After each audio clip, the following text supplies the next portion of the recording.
Hi there, my name is Liza Rogers and I'm the founder of WREN, the Women's Real Estate Network. Right now, WREN exists in Victoria, British Columbia, but I'm way over on the other side of Canada, on the East Coast in Moncton with my good friend and business partner, Darlene Smith. So we're sitting here at this beautiful winery and we're sharing some stories, we're sharing some wine and some cheese. Of course, we're talking about real estate and properties and all of the excitement from coast to coast. Darlene, tell me a little bit about yourself so that our audience and the women out there understand what got you into this and a little bit about who you are. Well, thank you. I'm so excited to be on this journey with you. When I was growing up, I'm a very simple country girl. You know, life is simple. Went to university. Why is that important? I was the first one in my family to go to university. Life is a continuous process of learning. And I was like, okay, working in the corporate world, because I took business, I'm set. I got my 40, we call it the 40-40-40 plan, right? Work for 40 years, right? Doesn't work. No. So after working so hard in a lot of 15 years in retail industry, right? Blue light special, I'm throwing that in. I just told my age. That sounds like Kmart. No, they told my age, right? See right there. And I realized, you know what? There is life after retail. I had 3 job eliminations. Yes, folks. Can you beat my record of 3? And I thought, I've been working for so many companies and corporations, creating their dreams, their goals, and making them successful. Darlene, you've still got this entrepreneur itching you inside. Why not act upon it, get out of my comfort zone, right? And do things for myself. So put time and energy into my own efforts. And so I was like, I couldn't help but be successful for that. So that's where it kind of took me a little different road onto working in creating. I've actually done 3 special care homes for mentally ill. So I want to just pause on there. You've done 3 special care homes for the mentally ill in your community. Like, that's huge. You've provided homes for people who needed these things. They needed this place. They needed this safety, this security.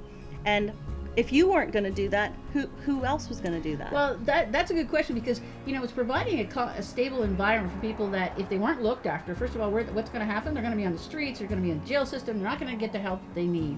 And everyday life, things we take for granted, they just stress them. And so and it was new for me. I knew the business part of it, but I didn't know nothing about dealing with the mentally ill. And it's like, once I got to realize the service that you can provide to the community, make a difference and impact on these people's lives, you know what?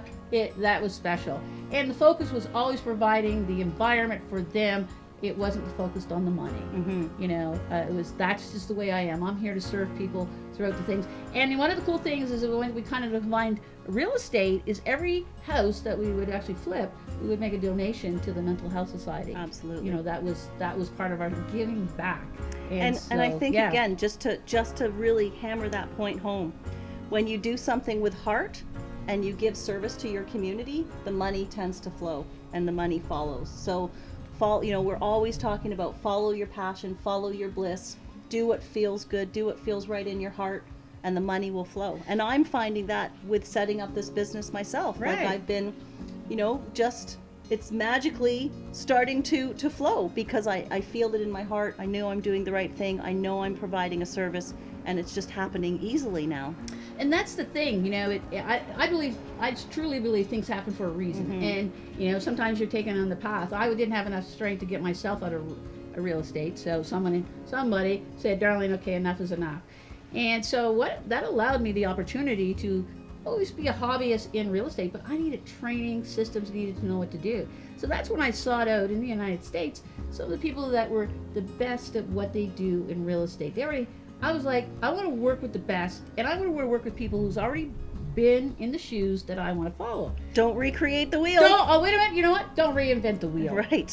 Why not? Yeah. Follow the systems that they've created. The successful people are already using, and that's what I did.